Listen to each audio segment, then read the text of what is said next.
Kurt n'est pas le protagoniste inutile typique. Il est bien pire que cela, du moins jusqu'à ce qu'il découvre qu'il possède d'incroyables compétences cachées. L'histoire commence dans une petite ville lointaine où un monstre loup de rang S a attaqué.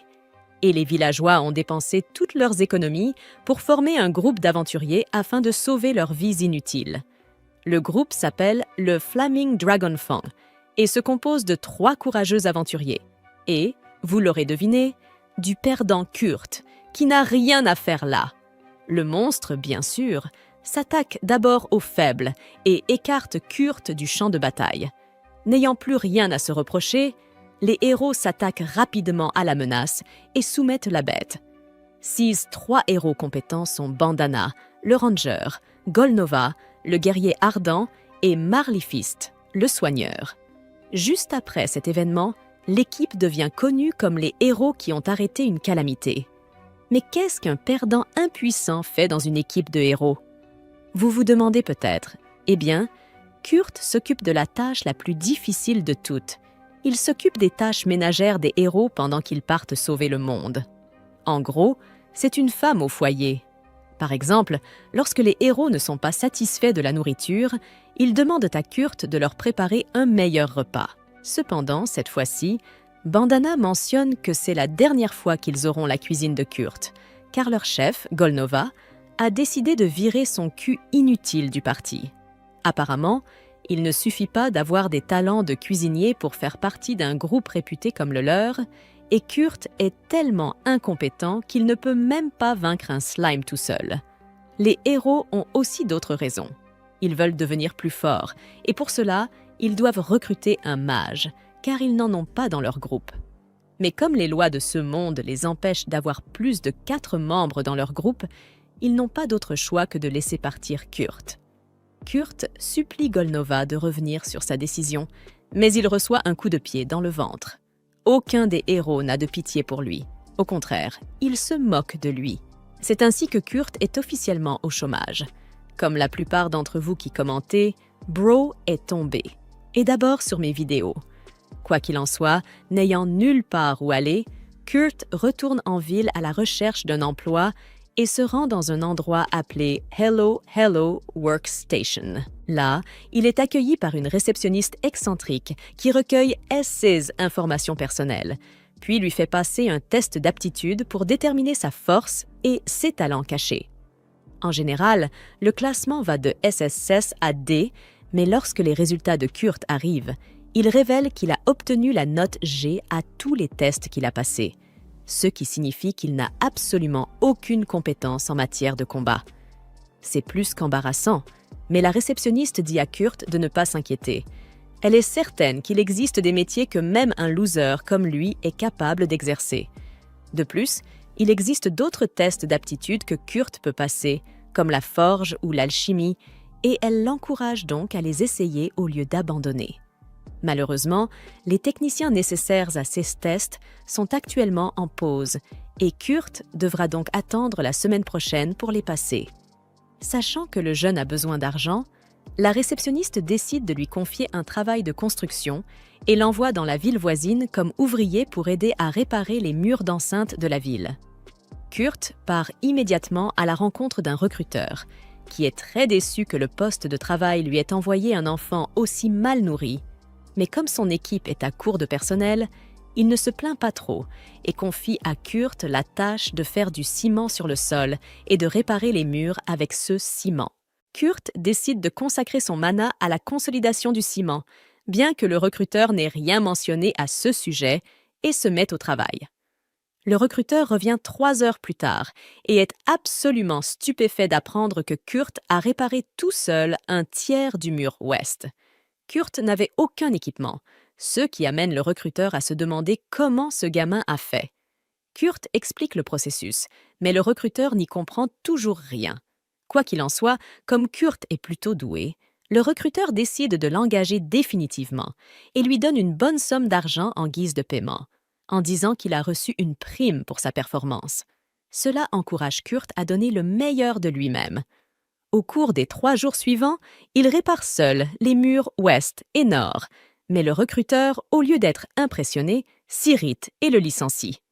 Il explique que les réparations des murs sont destinées à donner du travail à ceux qui ont des difficultés financières et que si Kurt continue à travailler ici, il n'y aura plus d'emploi pour eux. Le recruteur estime que Kurt a des compétences de travail de rang SS. Il lui conseille donc de trouver du travail dans la capitale et le renvoie avec le paiement de la journée. Kurt ne comprend pas si le commentaire du recruteur était sincère ou s'il s'agissait d'une simple flatterie. Il se rend donc au poste de travail et demande conseil à la réceptionniste. Les techniciens n'étant pas encore arrivés, il devra attendre encore quelques jours avant de passer son test d'aptitude. Mais une opportunité d'emploi se présente sous la forme d'une femme nommée Yulichia, qui a désespérément besoin d'un mineur. « Attends, c'est toi ?» Drake. Blague à part, Kurt approche Yulichia en affirmant qu'il a déjà travaillé dans les mines par le passé. Yulichia ne veut pas embaucher un enfant maigre et sans défense, mais en même temps, elle n'a pas assez d'argent pour embaucher un nain costaud. Seize Option étant limitée, elle décide d'engager Kurt. Alors que Kurt part avec Yulichia, la réceptionniste apprend que Kurt a été payé 200 pièces d'or par le recruteur de la construction et se demande comment cela est possible. Perdant l'équilibre, elle trébuche sur un tas de sacs de sable servant à mesurer la quantité de mana d'une personne. Son associé lui explique que plus une personne possède de mana, plus ces sacs sont lourds. Mais le problème est que personne n'a jamais été capable de les activer. Alors, elle les considère comme inutiles et demande à la réceptionniste de les déplacer à l'extérieur. Alors que la réceptionniste essaie de prendre l'un des sacs, elle remarque qu'il est devenu plus lourd.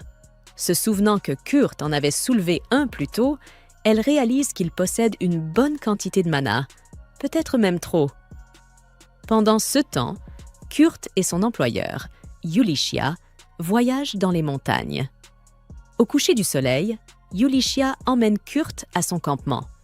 Comme il n'y a qu'une seule tente, elle demande à Kurt de la partager avec elle pour la nuit. Mais Kurt refuse, disant qu'il ne se sentira pas à l'aise s'il reste trop longtemps avec une jolie femme comme elle. Il mentionne même subtilement qu'il n'a jamais vu quelqu'un d'aussi beau qu'elle, même après avoir voyagé à travers le monde, ce qui la fait rougir comme une tomate. Elle suppose qu'il essaie simplement de la flatter puisqu'elle ne se considère pas comme mignonne. Changeant de sujet, elle lui donne une pomme de terre bouillie pour le dîner. Kurt est étonnamment heureux, car cela fait longtemps que personne n'a cuisiné pour lui, même s'il ne s'agit que de faire bouillir une pomme de terre. Ils mangent ensemble, et Kurt est d'autant plus heureux d'être traité comme un égal que les membres de son ancien parti n'avaient jamais eu l'habitude de manger avec lui. Il apprécie beaucoup la cuisine de Yulichia et lui fait plusieurs compliments. Je suppose que cela a quelque chose à voir avec ce qui se passera quelques instants plus tard à l'intérieur de la tente. Plus tard dans la nuit, Kurt essaie toutes les méthodes connues de l'humanité pour dormir, mais ne parvient pas à fermer l'œil. Il se demande si Yulichia est également réveillée et se retourne pour découvrir qu'elle dort profondément et que son trésor est grand ouvert. Kurt est choqué par ce spectacle et manque de crier avant de se reprendre. Il se lève rapidement avant que la situation ne devienne incontrôlable et se demande si Yulichia n'est pas trop naïve pour faire confiance à un étranger. Alors qu'il sort, Yulichia ouvre les yeux, ce qui signifie qu'elle était éveillée depuis le début. Elle nous révèle alors qu'elle a fait exprès de ne pas mettre de vêtements pour vérifier si Kurt était le genre d'homme qui essaierait de profiter d'elle. Maintenant qu'elle a déterminé que c'est un bon gars, elle peut passer toute la semaine avec lui sans inquiétude. Elle mentionne également qu'elle le trouve mignon, ce qui lui donne envie de le taquiner à son tour. « Madame, êtes-vous sûre de vouloir engager un mineur avec un O ou vouliez-vous en engager un avec un E ?» Le lendemain matin, Yulichia se réveille, sort de la tente et trouve Kurt encore endormi, réalisant qu'il est resté dehors dans la nature toute la nuit. Elle remarque que son peignoir est posé à côté, avec un bouton cassé qui a été réparé, ce qui l'amène à se demander si elle n'a pas embauché la mauvaise personne pour ce travail, parce qu'il a l'air d'être beaucoup trop poupon pour travailler comme mineur. Quoi qu'il en soit, elle le réveille et lui dit de se préparer car ils vont à nouveau s'aventurer dans les montagnes. Elle lui dit aussi qu'ils doivent extraire suffisamment d'or pour en gagner au moins 10 avant la fin de la semaine. Kurt lui demande si elle a décidé de l'endroit où ils vont creuser, ce à quoi elle répond que non, mais qu'elle préférerait un endroit proche de leur campement. Kurt ne pense pas que creuser au hasard soit une bonne idée, car les chances de trouver des minerais rares ou des minerais tout court sont extrêmement faibles. Il semble que Yulichia ait acquis ses connaissances en matière d'exploitation minière en jouant à Minecraft, et qu'elle ne sache pas comment les choses fonctionnent dans le monde réel. Kurt l'éduque donc, et se charge ensuite de trouver un endroit approprié. Après avoir fouillé la région, Kurt trouve une carrière et commence à creuser. Au bout de quelques minutes, il découvre un rocher qui, selon lui, contient des minerais. Il la brise en utilisant le côté opposé d'un marteau, révélant plusieurs cristaux de pierres précieuses à l'intérieur. Chacun de ces cristaux peut facilement se vendre pour environ 3 or, et comme il y en a déjà plus de fours ici, cela signifie que Yulichia a déjà atteint son objectif de 10 or pour la semaine. Mais il ne faut jamais refuser la fortune lorsqu'elle frappe. Yulichia dit donc à Kurt de continuer à creuser. Quelques heures seulement s'écoulent avant que Kurt n'extrait toutes les pierres précieuses de la carrière. Yulichia suggère de toutes les vendre, mais Kurt n'est pas d'accord et lui dit que ces pierres sont beaucoup plus petites que les premiers cristaux qu'il a extraits. Il pense qu'il serait préférable de transformer les plus petits en cristaux magiques. D'après ce que Yulichia sait, il y a moins de 10 artisans magiques dans tout le royaume capables de fabriquer des cristaux magiques, et même le plus petit prend plus d'1 heure. Mais Kurt y parvient instantanément, ce qui laisse Yulichia bouche bée. Il le fait remarquer à Kurt, mais ne le soupçonne pas d'avoir un talent particulier. Il suppose que les artisans magiques utilisent une technique divine pour fabriquer les cristaux magiques. Yulichia se rend compte qu'ils ne sont pas du tout sur la même longueur d'onde, mais elle ne prend pas la peine d'éduquer cet imbécile patenté et le laisse travailler tranquillement jusqu'à la fin de la journée. Le soir, Yulichia décide de retourner à la ville pour échanger les matériaux collectés par Kurt. Alors que Kurt propose de rester au campement pour s'occuper des tâches ménagères, plus tard, en ville, Yulichia est interrogée par les chevaliers parce qu'elle n'a pas de documents vérifiés prouvant où elle a obtenu les cristaux magiques, ce qui la rend suspecte. Ne voulant pas dénoncer Kurt, Yulichia joue sa carte cachée en montrant un emblème aux chevaliers, révélant qu'elle est une aventurière servant directement sous la famille royale, alors qu'en réalité, elle servait sous leurs ordres autrefois. Quoi qu'il en soit, elle utilise ce privilège pour convaincre le chevalier de la laisser utiliser un portail de téléportation, car elle souhaite se rendre d'urgence à la capitale royale. À son arrivée, Yulichia se rend dans une boutique pour vendre les cristaux magiques et apprend du commerçant que ceux-ci contiennent 10 fois la quantité habituelle de mana, ce qui les rend chacun d'une valeur de 10 pièces d'or. Au total, Yulichia gagne 500 pièces d'or en les vendant tous. Avant qu'elle ne parte, le commerçant lui conseille de ne pas vendre ses cristaux ailleurs, car d'autres pourraient la tromper. Elle s'enquiert également de l'artisan qui les a fabriqués, estimant qu'une personne avec un tel niveau de compétence devrait travailler directement pour le royaume. Mais Yulichia, refusant de révéler l'identité de Kurt sans sa permission, refuse de répondre. Le commerçant ne cède pas et lui ordonne, en tant que mage de la cour royale, de révéler qui est l'artisan. Mais Yulichia refuse toujours, alors le commerçant lui fait une dernière proposition. Ils veulent faire de Kurt un directeur et un comte honoraire pour le royaume, complètement abasourdi. Yulichia se précipite à l'atelier, frappant le comptoir de 16 mains et exigeant des réponses de la réceptionniste. « C'est qui ce type, bon sang ?» Abusant de son autorité, Yulichia extrait les informations passées de Kurt auprès de la réceptionniste et n'en croit pas ses yeux en voyant qu'il a obtenu un rang G à son test d'aptitude. Quoi qu'il en soit, elle remet les 500 pièces d'or à la réceptionniste, lui ordonnant de les déposer sur le compte de Kurt. Avant de partir, elle lui interdit également de révéler la moindre information concernant Kurt à qui que ce soit. Yulichia retourne ensuite au campement pour découvrir que Kurt a, d'une manière ou d'une autre, transformé tout l'endroit en une ferme en moins d'une journée. Sérieusement, c'est qui ce type ? L'instant d'après, nous voyons le groupe des crocs de dragons enflammés lutter contre une créature gigantesque. Golnova demande à être soignée après avoir été blessée au combat, mais Marlifus ne peut tout simplement pas le faire. Alors qu'il bloque les attaques de l'arbre maléfique, Le chef demande si le nouveau venu ne peut pas utiliser la magie du feu, mais le garçon se plaint que Golnova lui-même a dit qu'il en était capable. Entendant la dispute depuis l'extérieur, Bandana se dit que ce groupe est fini. Par la suite, Kurt est choqué d'apprendre qu'ils veulent qu'il devienne le directeur du laboratoire royal de technologie magique, ce qui signifie qu'il recevra un traitement noble. Yulichia explique que la personne à qui elle a demandé d'évaluer les cristaux magiques est un mage de la cour royale. Kurt reconnaît qu'il s'agit d'une excellente offre, mais il finit par la décliner. Intérieurement, il se dit qu'il ne se voit pas dans un rôle qui le place au-dessus des autres, en plus de se sentir mal pour les crocs de dragon enflammés.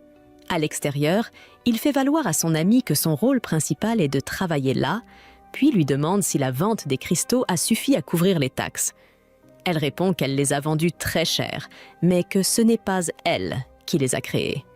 En fait, elle a pris un peu d'or en guise de frais de dossier et a déposé le reste sur le compte de Kurt. Il pense que ce n'était pas nécessaire, mais Yulichia insiste, car elle se sentirait trop coupable d'accepter une telle somme. Quoi qu'il en soit, la femme envisage de poursuivre l'exploitation de la mine et compte sur le jeune homme pour la soutenir dans cette entreprise. Kurt est immédiatement enthousiaste, d'autant plus qu'il a trouvé hier ce qui semble être une veine minérale prometteuse. Cependant, la patronne s'inquiète du nombre d'heures de repos du jeune homme, qui l'informe qu'il a dormi 6 heures. À son grand étonnement, puisqu'il a construit une maison tout seul et qu'il a dormi si peu, Kurt pense qu'elle est contrariée parce qu'il a trop dormi, étant donné qu'il ne dormait que 4 heures par jour avec les crocs de dragon enflammés. Il lui promet donc de rattraper son excès de sommeil. Après leur conversation, Kurt emmène la femme dans une région qu'il estime propice à l'exploitation minière. Yulichia avoue qu'elle ne voit rien de spécial, alors il lui explique que, vu la topographie de la montagne, il doit y avoir un gisement de minéraux en dessous, mais que Yulichia ne doit pas creuser à plus de 50 mètres de profondeur. Comme elle pensait qu'ils allaient creuser ensemble, l'employé explique qu'il a l'intention de creuser autour de l'endroit où il a trouvé le gros cristal hier. Quelques heures plus tard, la patronne trouve une topaze de grande valeur et hurle de joie, estimant qu'elle doit valoir environ 3 pièces d'or, d'autant plus que Kurt la transformera en cristal magique gratuitement si elle le demande, ce qui l'aidera à atteindre son objectif. Dans cette optique, elle ressent une étincelle de passion pour le mineur, mais se réprimande rapidement pour repousser ce sentiment. Le sourire aux lèvres, Yulichia suit Kurt, s'imaginant qu'il a déjà construit un tunnel minier entier. En effet, l'enfant a simplement construit une mine entre-temps. Yulichia entre et remarque la luminosité excessive, puis se demande s'ils n'ont pas besoin de lanterne à cause de la mousse qui brille. Quoi qu'il en soit, elle panique en réalisant que le tunnel est immense, d'une manière surréaliste, et qu'il était censé être impossible pour ce gamin de réussir à ouvrir un tunnel aussi grand en si peu de temps.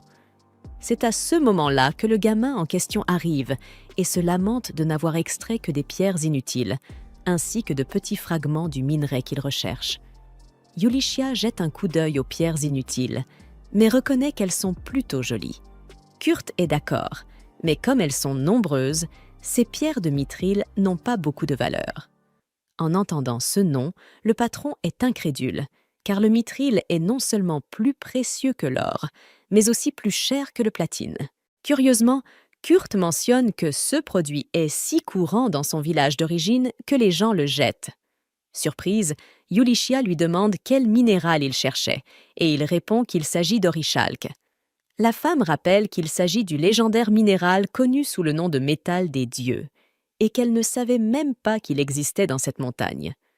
Tenant un échantillon, Kurt mentionne qu'il est possible d'extraire cette chose n'importe où, mais seulement si l'on peut creuser très profondément dans le sol. Ne sachant que penser, la femme demande si ce type a réussi à creuser autant en Aether et s'il est remonté à la surface. Il répond par l'affirmative, comme si c'était la chose la plus simple du monde, et que non seulement il a ouvert le trou, mais qu'il l'a aussi refermé, parce qu'il était trop dangereux de le laisser ouvert. Cela dit, elle observe attentivement les alentours et constate que l'employé a traversé toute la montagne avec son tunnel. Enfin, 2 jours plus tard, Kurt termine l'extraction et retourne à Samala avec Yulichia, et le tunnel qu'il a ouvert a pu relier cette ville à la ville du seigneur Takon. Yulichia permet donc aux membres de la guilde des marchands de l'utiliser en échange d'une taxe de maintenance, et la femme pourra couvrir les taxes avec cet argent. À un moment donné, alors qu'il marche dans la rue, Kurt est abordé par Bandana, qui lui dit qu'elle ne fait plus partie des crocs de dragon enflammés après que plusieurs choses se soient produites. Elle se souvient qu'un jour, Gulnova a mangé dans un restaurant populaire et qu'il est parti sans payer l'addition parce qu'il trouvait la nourriture épouvantable. Lorsqu'il a rencontré Bandana dans la rue, il a voulu savoir s'il restait de la viande fumée que Kurt avait préparée, mais elle se souvient que le chef d'équipe a tout mangé. Entendant cela, l'homme pointe son épée sur la subordonnée et lui ordonne de ramener le gamin, et qu'il n'y a pas de mal à le blesser un peu s'il refuse de cuisiner. Calmement, Bandana assure qu'elle fera ce qu'elle peut et, grâce à sa rapidité, elle emprunte le cristal de téléportation au chef sans rien demander. En sortant de la ruelle où elle a trouvé Gulnova, elle aperçoit des gardes qui le recherchent à cause des problèmes du restaurant et se dit que Marlifus a eu de la chance d'être appelé par l'église.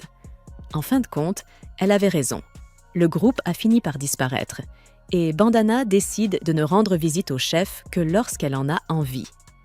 En y réfléchissant, Bandana décide de mettre toute l'affaire de côté et de dire simplement qu'elle a été renvoyée, car elle ne veut pas que sa cible de surveillance soit mêlée à ce désordre non plus. En entendant cela, Kurt regrette de ne pas pouvoir retourner au croc de dragon dès maintenant. Après tout, il admire beaucoup Gulnova et se sent profondément redevable envers lui. Finalement, Bandana mentionne qu'elle connaît quelqu'un d'un atelier qui a besoin d'aide. D'après elle, il n'y a que 15 Atelier Meisters ayant une autorisation officielle dans le pays. Et l'un de CIS personnages importants a des problèmes. Il serait utile que Kurt lui donne un coup de main. Surpris et ravi d'être considéré comme utile, le jeune homme accepte avec empressement d'aider. Et la femme lui donne l'adresse, l'incitant à se précipiter vers l'endroit. Laissé seul, Bandana se dit qu'être l'apprenti du grand sage n'est pas une mince affaire. Sur le chemin de la mission, Kurt se souvient que les ateliers connus sous le nom d'Etlier sont des installations qui produisent et vendent principalement des médicaments, des épées magiques, des appareils magiques et d'autres objets similaires. Le chef d'un Atelier officiellement sanctionné est connu sous le nom d'Atelier Meister et est autorisé à développer CS Curiosité et est traité comme un vicomte en termes de statut. Honnêtement, le garçon n'avait aucune idée qu'une telle personne existait dans cette ville. Bientôt, il arrive à l'adresse inscrite sur le papier que Bandana lui a donné. La maison semble tout à fait ordinaire, mais une pancarte indique « Atelier Ophélia ». Lorsqu'il frappe, c'est une très jeune fille, sûrement trop jeune pour être considérée comme un maître, qui ouvre la porte. Devant le visage étonné de l'humain, la jeune fille pense qu'il agit ainsi parce qu'il n'a pas l'habitude de traiter avec des elfes, alors le garçon lui explique que ce n'est pas le Seiya et lui demande si elle est le maître de l'Atelier. Elle lui répond qu'elle n'est que Michel Lalakada, l'assistante du patron. Kurt dit qu'il est venu aider sur la recommandation de MSL Bandana et l'assistante, ravie d'avoir enfin de l'aide, l'entraîne à l'intérieur. Arrivé sur le lieu du litige, Kurt se pince le nez à cause de l'odeur nauséabonde qui s'en dégage. Il s'avère qu'ils avaient besoin de quelqu'un pour nettoyer la cuisine, et Kurt grimace amèrement en réalisant qu'il ne serait jamais considéré comme utile pour aider directement l'Atelier. Michel est ensuite appelé par le patron, laissant le garçon seul avec le désordre. Sans hésiter, il se frappe la poitrine, enfile un tablier et nettoie tout en 30 minutes. Ne sachant que faire ensuite, il suit le chemin emprunté par Michel et se lance à sa poursuite, jusqu'à ce qu'il frappe à une porte où il reçoit l'autorisation d'entrer. Mais à l'intérieur se trouve une fille portant des vêtements plus petits que ceux qui est appropriés. Confuse, elle lui demande qui il est, et Kurt se présente en sursaut, s'excusant d'entrer dans ces circonstances. Sans s'en préoccuper outre mesure, la dame l'informe que Lady Ophélia est partie au sous-sol. C'est alors que Kurt remarque une marque de malédiction sur le ventre de la jeune fille et demande à la voir de plus près. Avec sa permission, Il touche la marque et constate qu'elle ne ressent aucune douleur, sans doute parce que la malédiction l'a tellement consumée qu'elle ne la sent presque plus. Au moins, son estomac fonctionne encore, car il grogne de façon inquiétante. Kurt lui propose donc de lui préparer un repas léger. Arrivé dans la cuisine, il se rend compte qu'il a touché le corps d'une femme nue et rougie, ce qui le fait trébucher sur un tabouret au milieu du chemin et tomber face contre terre. Pendant ce temps, Yulichia est en réunion avec son ami du tribunal et veut savoir quelle serait la valeur de l'objet. La jeune fille aux cheveux violets propose 50 000 pièces d'or pour le mithril et l'orichalque, ce qui fait transpirer la femme d'affaires à cause de la somme d'argent mentionnée. Elle demande à Mimiko ce qui se passera s'il découvre l'existence de Kurt, et Mimiko répond sans détour que le garçon pourrait facilement être kidnappé ou même tué. Honnêtement, elle n'a aucune idée de comment un enfant aussi monstrueux a pu rester anonyme aussi longtemps. Yulichia mentionne qu'il a été renvoyé des crocs de dragon enflammés, ce qui rappelle à Mimiko que le chef de ce groupe est recherché par les autorités. Elle veut savoir ce que son ami compte faire du garçon à partir de maintenant, et Yulichia espère le placer au poste d'atelier Meister, car il vaut mieux limiter ses actions que de le faire sortir du lot. D'ailleurs, elle-même souhaitait être engagée comme garde, mais ne sait pas comment le lui faire accepter, car le garçon n'a aucune idée de ses capacités réelles. En parlant du garçon, Kurt préparait tranquillement le repas jusqu'à ce qu'il remarque l'arrivée de Michel accompagné d'une grande femme, et tous deux sont impressionnés par la propreté de la cuisine. Il lui demande si elle est Lady Ophelia, ce qu'elle confirme. Le garçon s'excuse d'avoir utilisé la cuisine sans permission pour préparer ce porridge, expliquant qu'il y avait une fille dans l'arrière-boutique qui avait faim. Surpris qu'il ait rencontré la jeune fille, le maître lui fait comprendre qu'il ne doit parler d'elle à personne, et Kurt promet de se taire.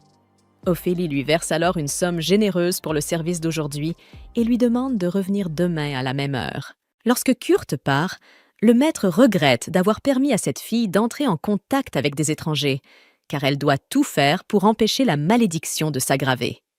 Ensuite, Ophélia se rend dans la chambre de ladite fille avec le repas et lui demande de ne pas ouvrir les rideaux comme elle était en train de le faire à ce moment précis, car quelqu'un pourrait la voir.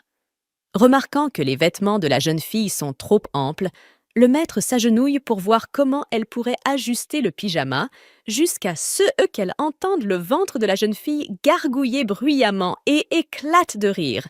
Puis, elle se lève pour vérifier si sa nourriture est empoisonnée, mais la jeune fille pense que ce n'est pas nécessaire, comme si c'était ce garçon qui l'avait préparé. Son intuition lui dit qu'il a bon cœur et ne ferait de mal à personne. Elle se dit qu'elle est déjà détruite à cause de la malédiction et qu'un poison ne serait plus nécessaire pour l'achever à ce stade. D'ailleurs, ne sachant pas qui lui a lancé cette malédiction, la jeune fille avoue avoir passé sa vie à se méfier de tout le monde, mais aujourd'hui, au moins, elle aimerait pouvoir faire confiance à quelqu'un jusqu'au bout. Cela dit, elle sent le parfum délicieux du porridge et imagine que le cuisinier a dû y ajouter des herbes.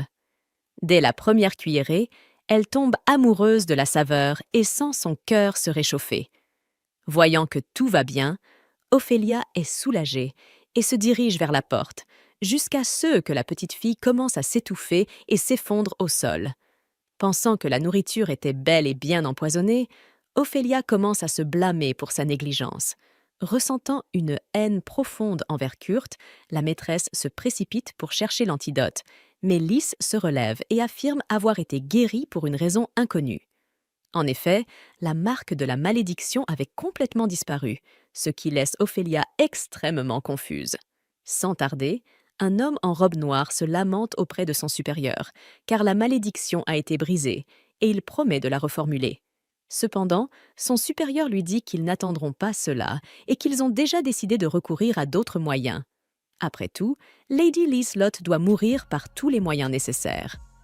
Au milieu de tout cela, Ophélia rend visite à Mimiko, compte tenu de la gravité de la situation, et remarque la présence de Yulichia, l'ancienne aventurière de la famille royale. Lady Liselott enlève sa capuche, et Yulichia ainsi que Mimiko s'agenouillent aussitôt devant la présence illustre de la troisième princesse. Mimiko pensait qu'elle était malade, mais Ophélia explique que la princesse a été maudite par quelqu'un qui voulait sa mort, car Lys est la seule fille née de sa majesté royale et de la princesse Françoise, la femme qu'il a épousée venant de l'Est, de l'empire Gurumaku. Ainsi, l'existence de Liselot est un symbole de paix entre ces deux nations. Yulichia en déduit que quelqu'un souhaite détruire cette relation pacifique. Et Ophélia ajoute qu'avec la fin de la guerre de leur nation contre celle du Nord, il y a certainement des gens qui aimeraient provoquer un nouveau conflit. Mimiko enlace la princesse avec joie en voyant qu'elle va bien. Et Lys espère pouvoir compter sur l'aide de ses amis pour découvrir qui lui a lancé la malédiction. À ce sujet, Mimiko assure que sa loyauté va à la princesse et à sa défunte Altesse Françoise. Sur ce, elle est surprise que Lys ait réussi à briser une malédiction aussi puissante, et la souveraine partage avec joie que tout cela a été possible grâce à un homme nommé Kurt, ce qui laisse Mimiko et Yulichia stupéfaites. À la lumière de cette révélation inattendue, il devint nécessaire d'expliquer aux deux que la princesse avait mangé du porridge préparé par Kurt, brisant ainsi la puissante malédiction qui l'affligeait. Concernant le coupable qui a comploté pour ôter la vie de Lady Liselot, étant donné qu'il s'agit de quelqu'un maîtrisant les malédictions et ayant des connexions capables de manipuler les protections contre les malédictions du palais, Mimiko a 3 suspects. Sanova Ristkatz, la première générale des forces expéditionnaires royales, Tristan Meinolf, un évêque de l'Église de Pologne, et Isadora Arkmana, la 3e reine de Sa Majesté. Ophélia pense que Tristan aurait pu utiliser ses fidèles pour altérer les protections dans la chambre de Liselot. Lys ajoute que sa belle-mère, Isadora, peut se déplacer librement dans le palais royal et aurait très bien pu interférer avec elle. D'un autre côté, elle se demande comment Sanova aurait pu en faire autant. Alors Eulicia explique que cette générale a des connexions avec la guilde des voleurs, qui a évidemment ses propres moyens d'entrer dans des endroits interdits et suffisamment d'influence pour soudoyer des personnes à l'intérieur du palais royal. Puisqu'il est difficile d'identifier le coupable pour l'instant, Ophélia propose de tendre un piège pour attraper ce rat. Par exemple, Lys vient d'avoir 15 ans et est donc devenue adulte, et selon la tradition, elle doit quitter le palais pour s'entraîner pendant 1 an. Le plan est donc de créer un atelier fictif dirigé par un maître imaginaire, où Lys s'entraînera. À coup sûr, le coupable commencera à rassembler des informations sur ce soi-disant maître. Mimiko déduit que s'il s'agissait d'une personne réelle, les voleurs auraient vite trouvé des informations, mais comme il n'existe pas vraiment, il n'y a rien à découvrir, et cet appât troublera le coupable, leur laissant le temps d'enquêter plus en profondeur. Cependant, Ophélia dit qu'il faudra créer quelques références pour cette personne qui jouera le rôle du faux maître Aelior. Mais Eulicia a justement ce qu'il faut, un cristal magique. Ophélia prend l'objet et est stupéfaite par sa qualité. Puis, la propriétaire de la mine révèle que c'est Kurt qui l'a fabriqué, laissant de nouveau le maître et la princesse sans voix. Plus tard, Kurt arrive devant la porte de l'atelier d'Ophélia et voit une pancarte indiquant qu'il est temporairement fermé en raison d'une urgence non précisée. À ce moment-là, Michel arrive, et le garçon en profite pour lui demander ce qu'il s'est passé. Elle lui explique qu'après le départ de Kurt la veille, sa maîtresse est soudainement partie quelque part, et elle est désolée car il n'y a désormais aucun moyen pour le garçon d'aider à l'atelier. À cause de cela, le pauvre s'en va, l'air abattu, pensant qu'il a encore fait une bourde qui lui a valu d'être renvoyé de l'endroit. Quoi qu'il en soit, son estomac gargouille, indiquant qu'il est temps de manger, alors il se dirige vers un restaurant pour apaiser sa faim avec un sourire au visage. Là, un groupe de guerriers discute de quelque chose à l'une des tables. La femme du trio demande ce qu'ils vont faire, car ils doivent livrer quelque chose aujourd'hui. Un homme répond qu'il ne sait pas, car le médecin a dit que cette personne doit se reposer pendant 1 semaine, mais sans leur porteur. Ils devront refuser cette commande. Le problème, c'est qu'ils ne peuvent pas se permettre de payer les frais d'annulation, alors la jeune femme pense qu'ils devraient simplement porter les affaires eux-mêmes. Cependant, son compagnon lui rappelle qu'il serait très vulnérable aux attaques s'ils sont trop chargés. Kurt surprend la discussion et pense qu'il pourrait servir de porteur pour C.S. Jean. Il s'approche donc sans gêne de l'équipe et propose de jouer le rôle de mule pour le groupe, car même s'il est une nullité au combat, il a un talent incroyable pour porter des charges sur son dos. La jeune femme rejette l'idée qu'un gamin comme lui puisse accomplir cette tâche, mais son collègue lui donne une tape sur la tête et lui rappelle qu'elle a le même âge que lui. L'homme s'excuse pour le comportement de sa sœur, mais admet que ce travail n'est pas à la portée de n'importe qui, car ils se préparent à chasser des golems de fer qui pèsent plus de 200 kilos, et qu'il faudra quelqu'un avec des capacités spéciales pour transporter les objets nécessaires. Le seul membre de l'équipe qui n'avait pas encore parlé jusqu'alors prend la parole pour confirmer. C'est exact. Quoi qu'il en soit, Kurt leur assure que 200 kilos, ce n'est rien pour lui. Il propose donc un défi. S'il parvient à soulever les 2 hommes de l'équipe, cela prouvera qu'il est l'homme de la situation. Sans attendre l'accord de qui que ce soit, Kurt soulève l'un des hommes sur son épaule comme s'il s'agissait d'une statuette de 25 cm, laissant tout le monde bouche bée. Puis, il soulève le blond, qui, avec son armure, pèse plus de 150 kilos. Immédiatement, la clientèle du restaurant applaudit le spectacle. Après cela, il ne pouvait y avoir d'autre issue. Kurt a prouvé qu'il était à la hauteur, alors l'équipe part en mission. L'homme en armure se présente sous le nom de Kans, un guerrier lourd. Bien qu'il manie une épée, celle-ci est pratiquement décorative, car ses poings parlent bien plus fort que n'importe quelle lame. L'autre homme se présente comme Danzo, le samouraï qui dirige ce groupe. Kurt demande ce qu'est un samouraï, et Danzo explique qu'il s'agit d'une variante orientale du bretteur. Enfin, la jeune femme se présente sous le nom de Sina, une rôdeuse. Kans tend la main à leur nouveau coéquipier et l'informe que le groupe s'appelle *** Sakura ***. Il explique qu'ils ont un autre porteur appelé Binoc, mais qu'il mettra 1 semaine à se remettre d'un rhume. En réponse, Kurt s'incline et les remercie d'avoir embauché quelqu'un d'aussi ordinaire que lui. La réaction des gens est alors d'éclater de rire, ce qui déroute Kurt. Kans lui donne une petite tape sur la tête et lui dit qu'il compte sur lui. Et le garçon pense simplement qu'il devra faire de son mieux pour ne pas tout gâcher avec ces gens formidables. Plus tard, ils arrivent à une grotte où la mission doit être exécutée, mais Kurt marche sur une gelée au milieu du chemin et se retrouve avec le pied coincé dans la matière gluante. Sina dit qu'il suffit juste que le gamin écrase le noyau de la créature, mais le porteur est si nul en combat qu'il réussit à se poignarder lui-même à la cuisse au lieu de viser le slime.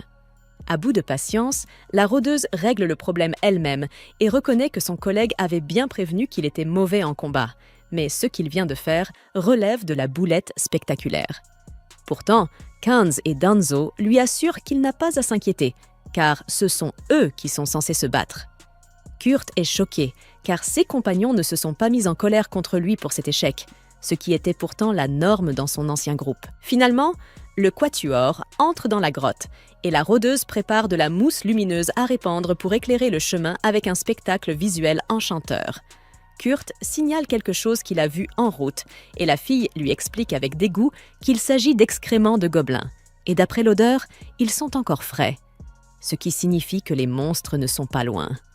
Kans demande à tout le monde de rester calme, car ils peuvent sans doute affronter 1 ou 2 gobelins sans difficulté. Mais s'il s'agit d'une horde, ils pourront toujours fuir à toute vitesse. Plus profondément dans la grotte, le donjon commence à ressembler à des ruines à mesure que l'équipe progresse. Kurt remarque quelque chose d'étrange sur un mur, mais il est interrompu par l'arrivée soudaine d'un gobelin. À cet instant, Sina lance un couteau qui se plante dans la poitrine de la créature, et Danzo l'achève d'un coup de katana. Le problème, c'est que des voix similaires se font entendre au loin, indiquant clairement la présence d'une colonie entière de gobelins dans les environs. Pire encore, ils arrivent par l'entrée de la grotte, ce qui signifie une seule chose, il n'y a aucun moyen de fuir. Le groupe Sakura doit se battre. Sina sait qu'ils n'ont aucune chance. Mais Kurt retourne au mur où il avait remarqué quelque chose, et il finit par découvrir un passage secret. Cependant, lorsqu'il propose d'y entrer, seul Sina accepte de le suivre et referme le passage derrière eux. De l'autre côté de la porte, Kans déclare qu'il est impossible d'échapper à autant de gobelins tout en cherchant une sortie. Ils doivent donc continuer sans eux. Kurt dit qu'il veut rester et se battre, mais Sina, les larmes aux yeux, hurle qu'il est incapable de vaincre même une simple gelée, et qu'avec cette attitude, il ne ferait que gêner Kans et Danzo. Touché par ces paroles dures, le porteur réfléchit au profond désir de la jeune fille de se battre aux côtés de ses camarades. Pendant ce temps, de l'autre côté, Kans demande à Danzo s'il regrette leur décision. Ce dernier répond que non, puis lui retourne la question. Kans répond que mourir pour protéger sa petite sœur est le plus grand honneur qu'un frère aîné puisse avoir. Le samouraï conclut qu'une mort sans honte est la fierté d'un guerrier, et son ami est d'accord. Il n'y a aucun regret à se battre pour la survie de ses camarades. Kurt entend la conversation et est stupéfait d'avoir été accepté parmi eux aussi rapidement, bien qu'il déplore de ne rien pouvoir faire pour aider. Quoi qu'il en soit, Sina assure que Danzo et son frère survivront, puis éclaire le passage secret pour continuer leur route. Mais cela a une terrible conséquence. Au bout de ce passage se trouvaient des golems de fer-dragon. Pendant ce temps, Yulichia et Lislod arrivent à l'auberge où Kurt séjourne, et Yulichia demande à la jeune fille de cacher au garçon qu'elle est la princesse. Elle accepte et propose qu'on l'appelle simplement Lys pour éviter les formalités, et l'aînée accepte alors d'être appelée Yuli.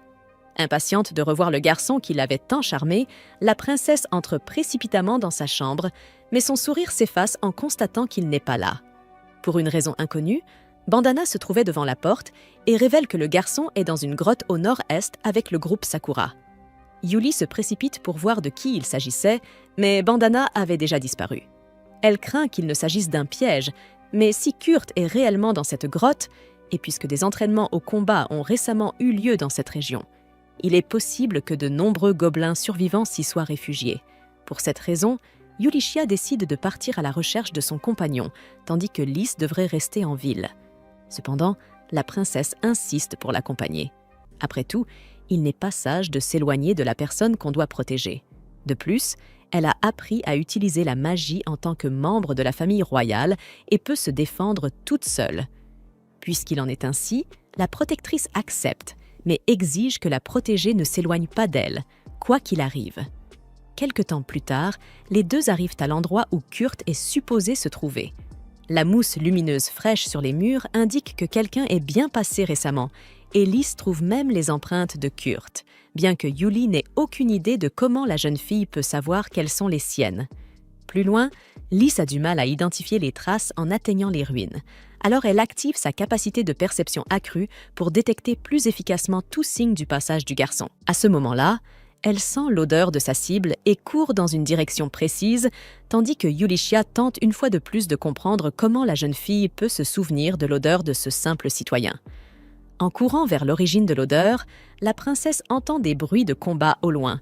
Alors, Yuli lui ordonne de rester là et dégaine son épée, tandis que Lys accorde à son allié un renforcement physique avant qu'elle ne parte. Au cœur de la tempête, Kans et Danzo font de leur mieux au milieu d'un torrent de gobelins enragés, jusqu'à ce qu'un troisième combattant fasse son apparition et change le cours de la bataille.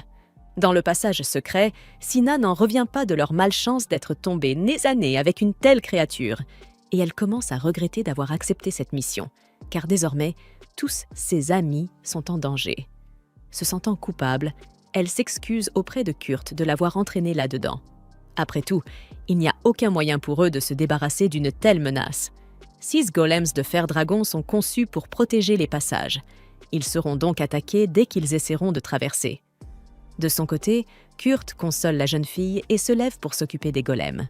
Devant la jeune fille terrifiée, qui ne comprend pas ce qui a bien pu passer par la tête de ce fou, Kurt s'approche des golems, esquive un coup de l'un d'eux et dévisse sa queue comme s'il s'agissait d'un simple boulon. Ensuite, il fait de même avec la tête du monstre, le démontant pièce par pièce en glissant sa dague dans des ouvertures spécifiques de l'armure. Une fois cette opération réalisée sur tous les ennemis, Sina aimerait bien comprendre ce qu'il se passe ici. Kurt explique qu'il a l'habitude de miner des golems de fer. C'est alors que Yulichia rejoint les 2 membres qui avaient emprunté le passage secret. Et la rôdeuse raconte, les yeux emplis de terreur, que ce gamin a démonté chaque golem comme s'il jouait avec des Legos, et qu'il a même appelé cela du minage. En voyant que sa partenaire est revenue, Kurt lui demande d'aller aider Kans et Danzo, mais elle lui apprend que les 2 sont en vie. Puis elle pense en elle-même qu'elle a entendu parler d'une légende sur un homme avec une aptitude de niveau G au combat, mais qui, par hasard, avait une aptitude de niveau S en récolte. Selon la légende, cet homme aurait utilisé une faux pour vaincre un dragon épineux, et Euli associe le Sia de Kurt à cette histoire. Enfin, Lislot arrive peu après, les yeux brillants d'admiration devant le talent inégalé de Maître Kurt. Après que toute l'équipe se soit regroupée, Kans regretta de ne pas avoir découvert plus tôt l'infestation potentielle de gobelins qui aurait pu survenir dans le nord-est. Quoi qu'il en soit, lui et Danzo remercièrent humblement Dame Yulichia pour son aide. De son côté, Yuli annonça à Kurt qu'un nouvel atelier allait bientôt être établi, où elle occuperait le poste de chef direct des aventuriers, et elle lui proposa de la rejoindre là-bas. Kurt expliqua qu'il travaillait déjà avec les Sekura, mais Kans insista sur le fait que le garçon ne pouvait pas se permettre de manquer une telle opportunité. Pendant ce temps, Yuli précisa qu'elle avait besoin de main-d'œuvre pour l'atelier et invita les aventuriers à se joindre au projet. À cette annonce, les deux hommes des Sekura célébrèrent, mais Sina resta morose dans son coin. Puisque Kurt allait se rendre à l'atelier, Yulichia lui demanda de passer un test d'aptitude à leur retour. Avec la mission résolue, tout le monde retourna en ville et Kurt se rendit au poste de travail de Hallow, où il fut accueilli par Mimiko. Elle se présenta comme une magicienne de la cour royale et responsable de l'administration du test d'aptitude de Kurt. Elle fit remarquer qu'elle avait déjà vu son cristal magique, mais qu'elle devait rencontrer en personne le créateur d'un tel travail.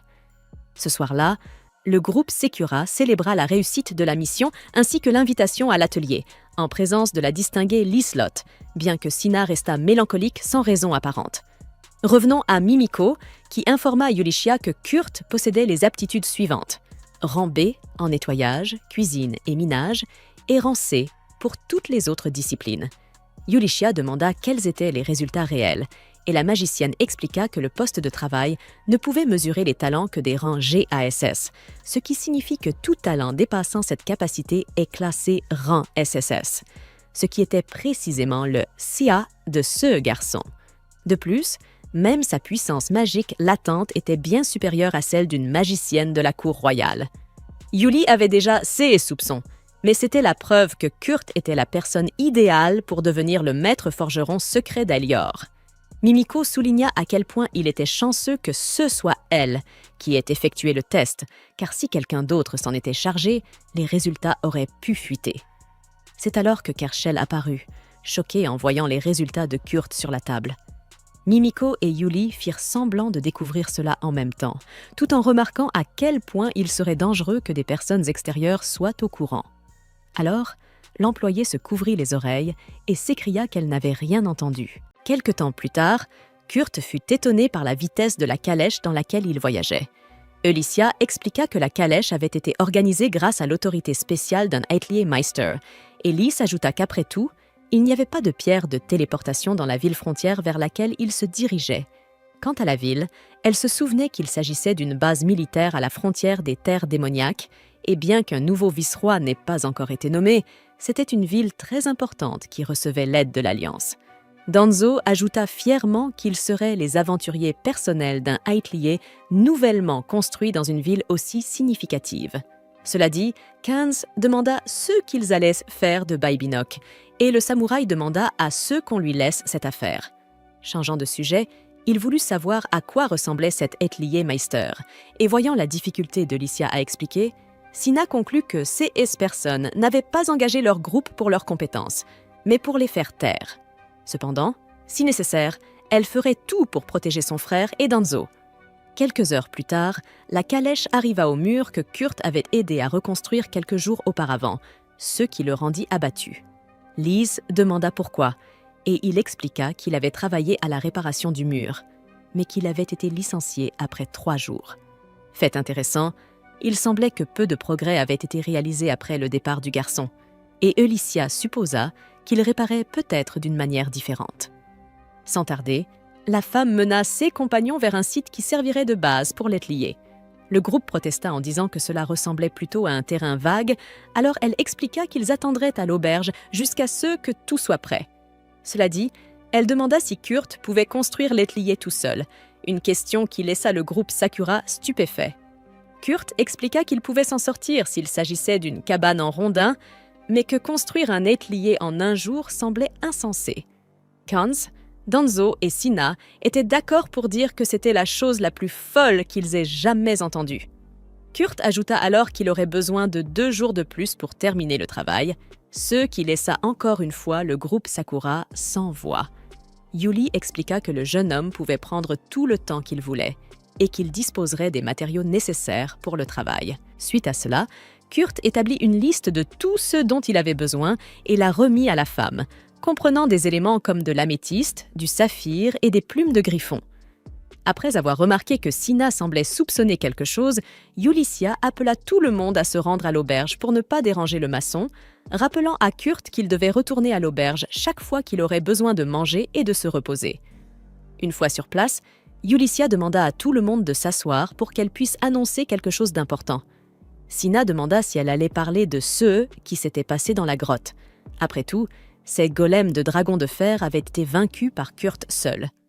Il expliqua qu'il avait l'habitude d'extraire des golems de fer et qu'il avait détruit ces monstres avec seulement une dague. En y repensant, Sina exigea que Yulissia leur dise qui était vraiment ce garçon et qui était réellement Lys. Tout d'abord, Yulissia se présenta comme une aventurière qui avait autrefois servi la famille royale. Puis, l'autre fille s'identifia comme étant Lyslot Umrose. Montrant l'emblème sur sa dague, elle révéla qu'elle était la 3e princesse de ce royaume, mais qu'elle cachait actuellement son identité pour certaines raisons. Par conséquent, Sina demanda si Kurt faisait aussi partie de la royauté, et Yulissia expliqua qu'il n'était ni noble, ni de sang royal. En fait, elle n'avait aucune idée de qui était vraiment le jeune homme. Ce qui était connu, c'est que ses compétences de combat étaient toutes classées rang G, tandis que celles qui n'étaient pas liées au combat étaient toutes classées rang SSS, comme le transport ou l'exploitation minière, par exemple. Cependant, même Kurt n'était pas au courant de cela, et il veillait à le lui cacher, lui faisant croire qu'il était de rang C ou B, au mieux. La grande question était que Kurt allait devenir le nouvel atelier Meister ici, mais cela devait également rester secret. Sina s'indigna et demanda pourquoi il trompait ainsi le garçon, et Yulissia expliqua que même s'il disait la vérité à Kurt, il ne la croirait certainement pas. Mais surtout, il était impossible de savoir si quelqu'un chercherait à exploiter les capacités de Kurt si cette information était rendue publique. Après cela, Sina frappa la table et expliqua que ceux qui exploitaient réellement le jeune homme étaient eux-mêmes. Alors Kans serra sa sœur dans ses bras pour essayer de la calmer un peu. Danzo donna son accord pour que Yulissia poursuive l'histoire. Puis Lyslot expliqua que Kurt avait brisé la malédiction qui pesait sur elle avec un simple porridge fait maison. Yuli ajouta que quelqu'un poursuivait la princesse. C'est pourquoi ils avaient choisi cette ville frontière pour la construction de l'atelier, leur permettant ainsi d'identifier l'ennemi derrière cette traque. Pourtant, Sina se plaignit du fait que Kurt n'était au courant de rien, et Lys révéla que le garçon ignorait totalement qui elle était. Mais dès qu'il avait appris que Lys était victime d'une malédiction, il l'avait sauvée sans rien demander en retour. Selon Yuli, le jeune homme était pur et mettait toujours les autres avant lui, ce qui en faisait quelqu'un qu'il voulait protéger, et c'était la raison pour laquelle ils avaient demandé au groupe Sekura de garder ce secret et de s'unir pour protéger Kurt. En entendant une histoire aussi compliquée, les membres du groupe Sekura baissèrent la tête, songeurs, et prirent quelques secondes avant de répondre. Le premier à parler fut Danzo, affirmant que le devoir d'un chevalier était d'obéir à la royauté. Cependant, en tant qu'aventurier, ils n'avaient aucune telle obligation. Néanmoins, ils étaient aussi des camarades qui risquaient de mourir aux côtés de Kurt, donc ils étaient compagnons. Kans approuva totalement et ajouta qu'il n'avait pas besoin de raison pour aider des amis. Enfin, Sina restait indécise. Après tout, il connaissait ces femmes depuis très peu de temps pour leur prêter ainsi allégeance, mais Yulissia fit remarquer qu'elle-même ne connaissait Kurt que depuis 6 jours. Toujours pas convaincue, l'archère demanda un moment pour réfléchir et s'éloigna. Seule dans la rue, la jeune fille tenta de comprendre ce qui se passait, car pour elle, Kurt avait le droit de connaître la vérité. Bientôt, elle retourna sur le site de l'étlier et constata que le chantier était bien plus avancé que ce qui aurait été humainement possible. Étonnée, elle demanda si le garçon avait réalisé tout cela sans aide, et il expliqua qu'il en était capable, puisqu'il était de rang B en exploitation minière. Sachant qu'aucun rang B ne pourrait accomplir cela normalement, Sina laissa couler et commenta que le jeune homme était vraiment incroyable, ce qu'il ne comprit pas, car dans sa ville natale, il était courant de construire des dizaines de maisons chaque jour, donc il se sentait en réalité plutôt lent. Sina demanda alors au garçon s'il ne se sentait pas accablé par tout ce travail. il expliqua qu'il ne se sentait pas du tout exploité. En réalité, il était heureux de pouvoir travailler et se sentir utile à quelqu'un, considérant qu'il avait été traité d'inutile tous les jours par ses anciens coéquipiers jusqu'à ceux qui le chassent de l'équipe. En entendant cela, Sina se souvint que Licia avait mentionné que Kurt était un garçon au cœur pur, et elle commença à mieux comprendre sa perspective. Ainsi, l'aventurière déclara fermement qu'à partir de maintenant, elle et Kurt étaient officiellement amis. Pendant ce temps, Danzo était assis sur un banc de parc lorsqu'une calèche s'arrêta devant lui. Assis derrière lui et travaillant comme informateur, Bandana affirma avoir découvert la majeure partie des détails. Baibinok, également connu sous le nom de l'homme aux 1000 visages, accepte des missions de la part de criminels avant de s'infiltrer dans un groupe d'aventuriers.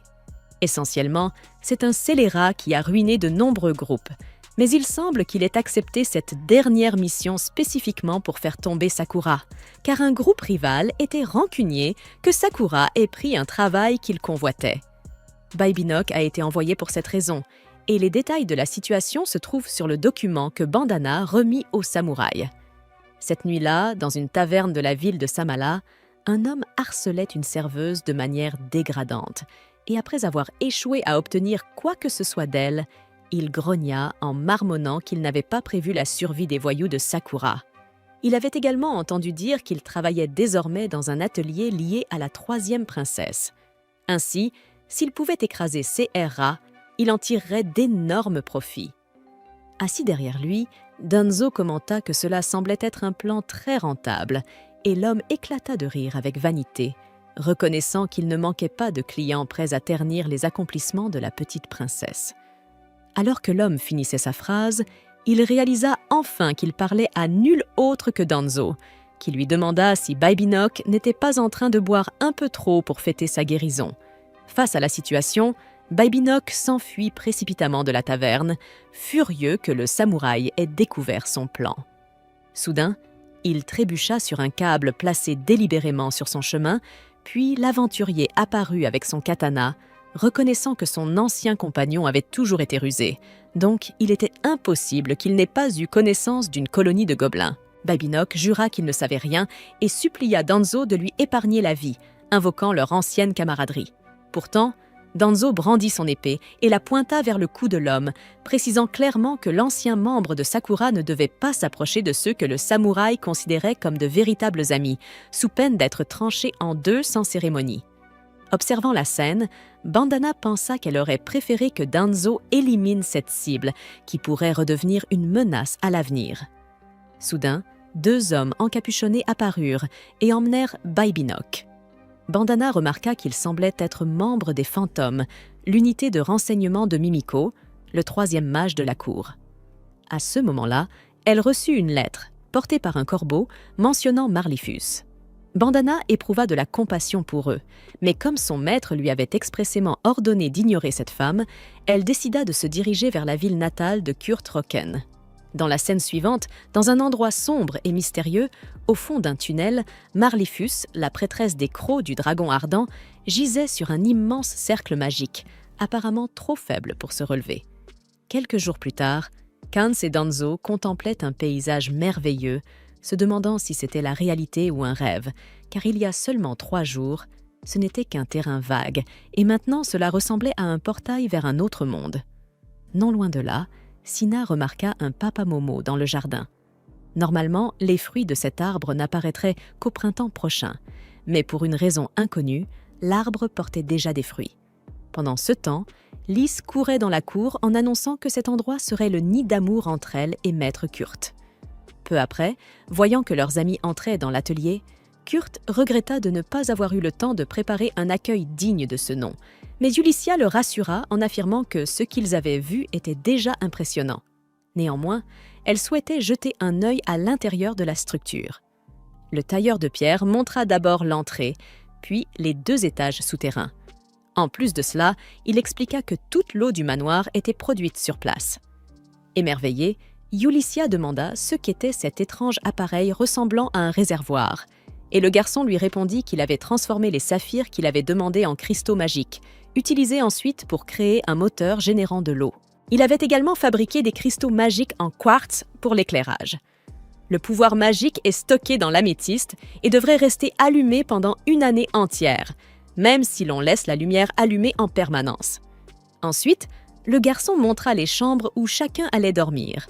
Les oreillers et les couvertures étaient faits avec les plumes de griffon qu'il avait demandées, et Lies se réjouit en sentant l'odeur de Maître Kurt sur l'une d'elles, même si Yulissia tenta d'expliquer que l'odeur venait des griffons. Puis, Kurt montra la chambre du maître d'atelier et en profita pour demander quand celui-ci arriverait. Yulissia inventa que le maître était très occupé et que son arrivée avait été retardée, puis demanda où se trouvait la chambre du tailleur de pierre. Il répondit que, puisqu'il était responsable des tâches ménagères, il pensait dormir dans la petite zone de repos à côté de la cuisine. Voyant que le garçon semblait prêt à dormir dans un taudis parce qu'il se considérait comme inutile, tout le monde essaya de le convaincre de dormir dans la chambre qu'il avait construite pour le maître d'atelier, en attendant l'arrivée du véritable propriétaire. 2 heures plus tard, le groupe réussit enfin à convaincre le garçon de rester dans cette chambre pour l'instant. Cela fait, Yulissia demanda s'il pouvait ériger une barrière contre les malédictions autour du manoir. Cependant, comme le garçon avoua que cela était un peu difficile pour lui, la femme utilisa alors les talismans anti-malédiction donnés par Mimiko. Concernant maintenant la chambre de Liselotte, la plus importante, elle envisagea de mettre une protection spéciale. Soudain, Lise surgit de sa chambre et fit peur à la pauvre femme, croyant que c'était Kurt et l'invitant dans son lit. Agacée, Yulissia demanda où cette fille avait appris de telles choses, et Lys lui demanda à son tour si elle était jalouse, par hasard. Perdant toute contenance, la femme d'affaires prétendit que non, même si c'était évident. Néanmoins, elle se rappela que Kurt était pur et innocent, et conseilla donc à Lys d'approcher le garçon avec douceur. Pendant ce temps, le talentueux Kurt était occupé à préparer un repas pour tout le monde dans la cuisine. Lorsque Lys entra vêtue d'une tenue de serveuse provocante pour l'aider dans ses tâches, prête à aider comme il le fallait, Yulissia intervint pour demander à la princesse quelle partie de « prendre les choses doucement » elle n'avait pas comprise, surtout en portant une tenue aussi indécente. Sur ce point, Kurt admit qu'il trouvait aussi cela un peu étrange, mais Lys elle-même avait affirmé que ce genre de tenue était courant chez elle.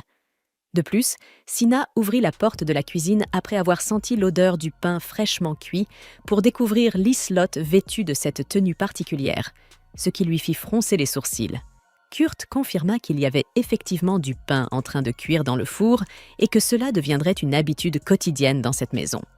D'ailleurs, lorsque le garçon demanda aux femmes si elles préféraient du café ou du thé, les yeux de Yulissia s'illuminèrent et elle conclut que cet homme était l'épouse parfaite, ce qui fit naître en elle un désir intense de l'avoir pour époux. Au moment du repas, Kans fut le premier à louer la nourriture avec un grand enthousiasme. Sina lança un regard qui montrait qu'elle avait apprécié et Danzo mentionna qu'il sentait la nourriture revitaliser tout son corps. Yulissia demanda où était Kurt.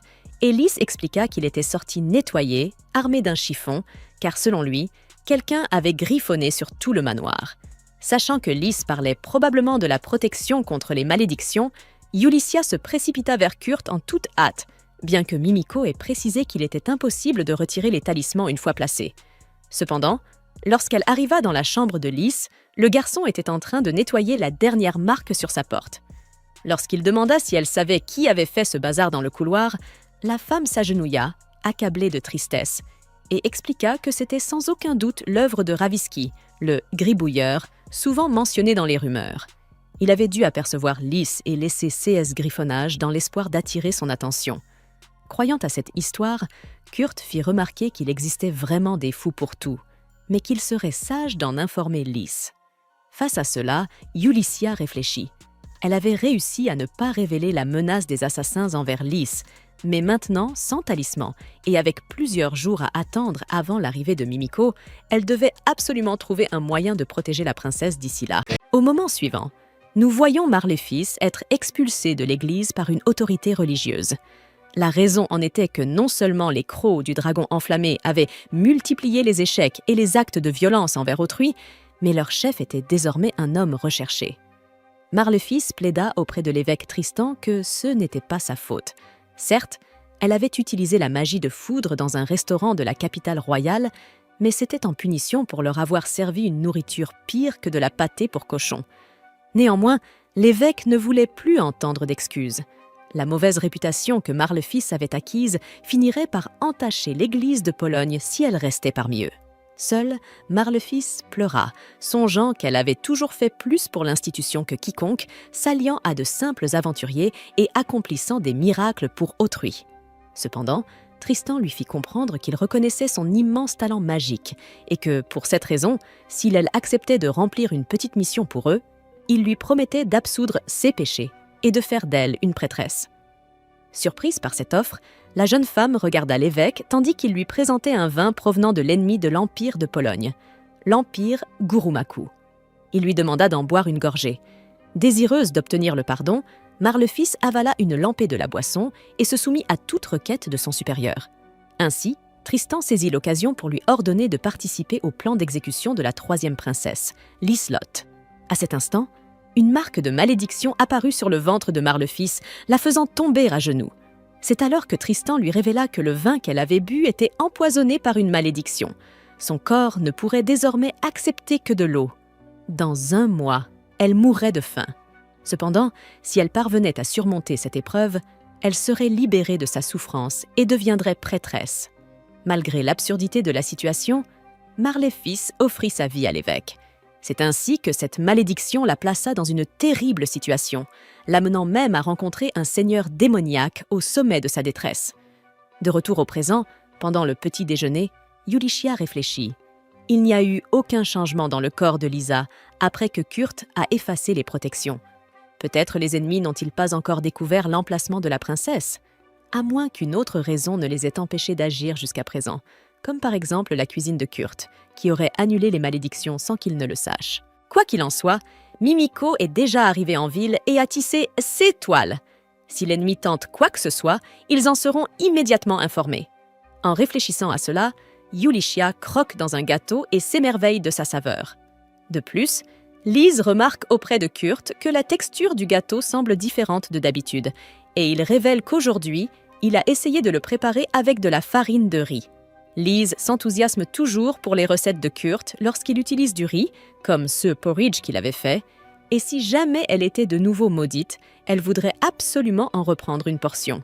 Flatté, Kurt se réjouit du compliment, mais précise que la jeune fille n'a désormais plus à s'inquiéter d'être maudite. Étonnée, Yulichia demande comment cela est possible, puisque le garçon lui-même avait expliqué que créer une barrière contre les malédictions serait difficile. En effet, Kurt admet qu'il ne peut pas créer de telles barrières, mais qu'il a une astuce. Dans la scène suivante, nous passons à une autre figure religieuse qui affirme qu'ils ne peuvent pas se permettre d'échouer. Un personnage sinistre face à lui acquiesce et promet de maudire la troisième princesse jusqu'à la mort. Alors qu'il manifeste son pouvoir, la toile de Mimiko s'active et alerte Ophélia. Kurt explique alors que tout le manoir dans lequel ils vivent sert de barrière qui reflète les malédictions. Par conséquent, il ne peut pas créer une autre barrière à l'intérieur, mais il a modifié légèrement ce dispositif.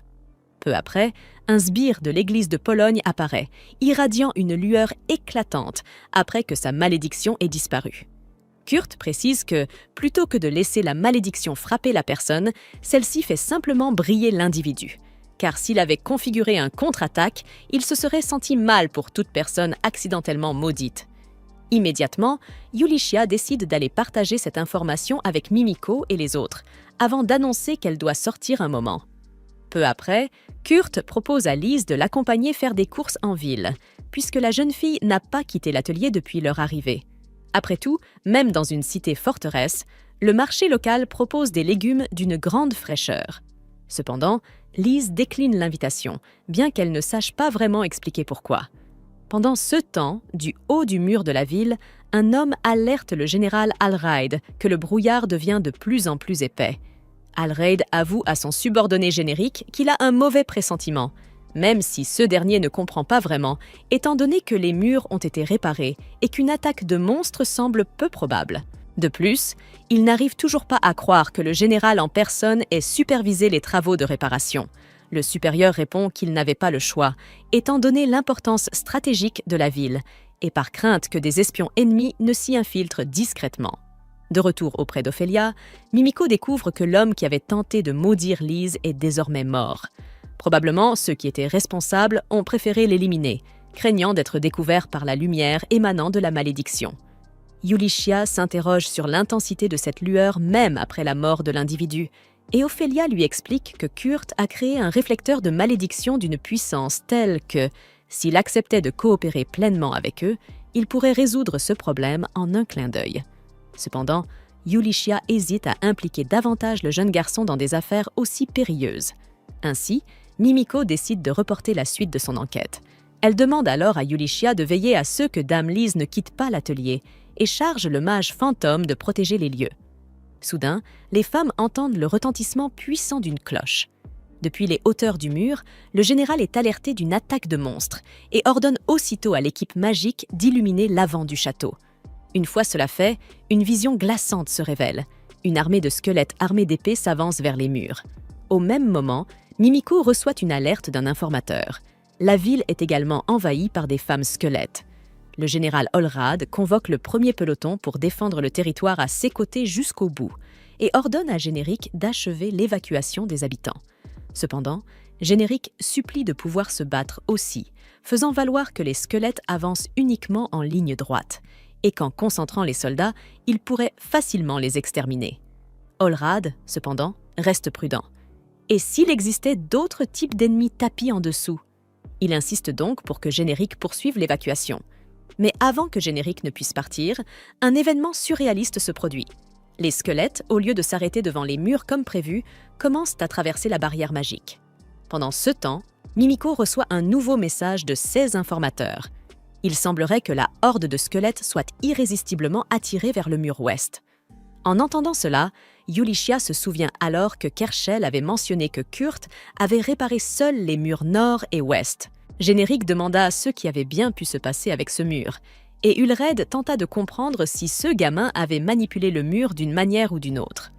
De retour avec Mar le fils, le démon lui demanda de ne pas mourir juste encore. Impatient, il révéla que la première vague avait échoué, mais pour la seconde et la troisième, il comptait utiliser le pouvoir magique de la femme pour invoquer les monstres. Marléfis eut du mal à comprendre comment un évêque de l'Église avait pu conclure un pacte avec un démon de haut rang pour tuer une princesse. Le démon commença à invoquer des squelettes en utilisant l'énergie magique de la femme, expliquant que les ruines de Lapita avaient autrefois servi à invoquer des démons, mais elles étaient aussi une zone idéale pour la production de monstres. Il semblait que Marléfis n'avait pas autant d'énergie magique que l'évêque l'avait prétendu, mais utiliser son âme comme carburant devrait suffire à compenser la différence. À cet instant, Marléfis réalisa qu'elle ne participait pas à un test. Elle avait simplement été trompée par l'Église.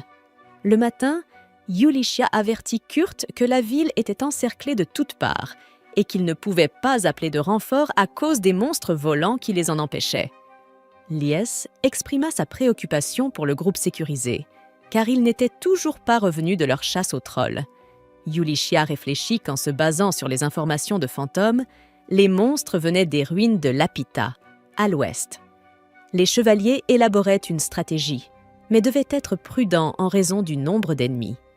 Les chevaliers avaient entendu parler d'une attaque de squelettes la nuit précédente. Alors Yulichia confirma cela, mais précisa qu'à peine les squelettes touchaient le mur, ils semblaient être purifiés, ce qui effrayait même les défenseurs du mur. Surpris, Kurt se souvint que cette purification au contact des murs était courante dans son village.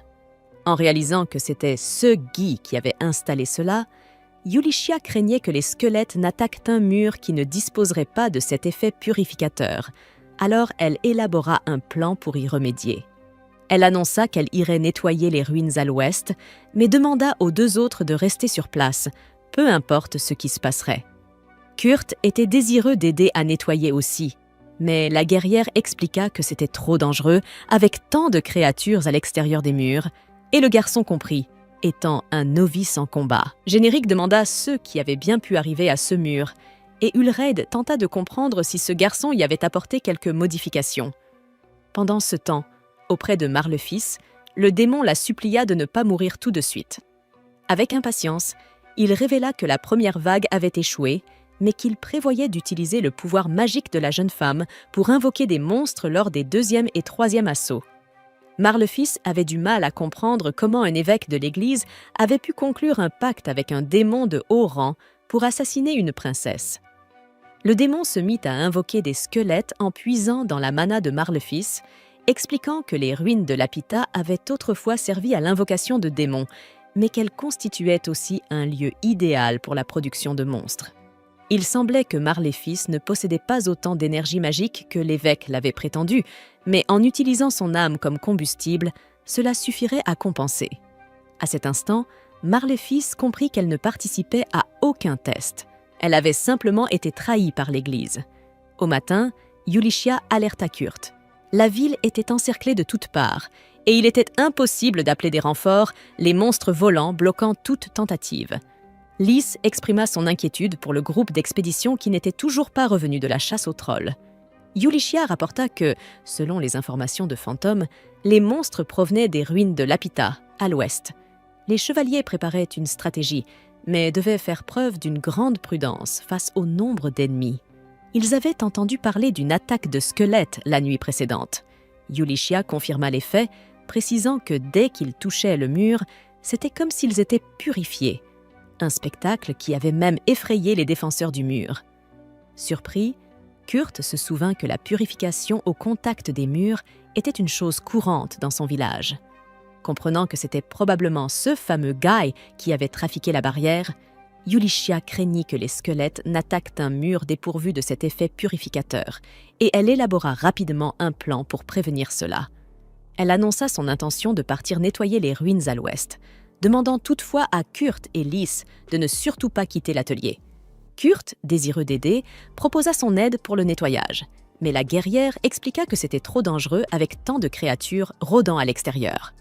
Comprenant qu'il était encore novice en combat, le jeune garçon accepta finalement de rester en retrait. Maugréant que son supérieur avait toujours été ainsi, le vice-général prépara une boisson pour eux deux, selon la tradition qui voulait qu'on partage une coupe avant de briser le récipient en guise d'adieu. Mais cette fois-ci, l'homme jeta la boisson au sol, déclarant que ce n'était pas un adieu, mais un simple « à bientôt », car tous deux survivraient et reviendraient pour remplir ses coupes du brandy préféré du général. À l'atelier, Kurt soupira tout en balayant la cour. Puis, il entra dans le manoir, méditant sur ce que le vieil homme de son village disait toujours « mettre tout son cœur dans le travail du fer est aussi une façon de réfléchir sur soi-même ». Songeant à cela, le garçon en vint à la conclusion que la lame de Lord Danzo possédait un tranchant extraordinaire. Alors qu'il s'affairait à la forge, il se demanda s'il pourrait créer une version plus petite de cette arme pour aider durant la guerre.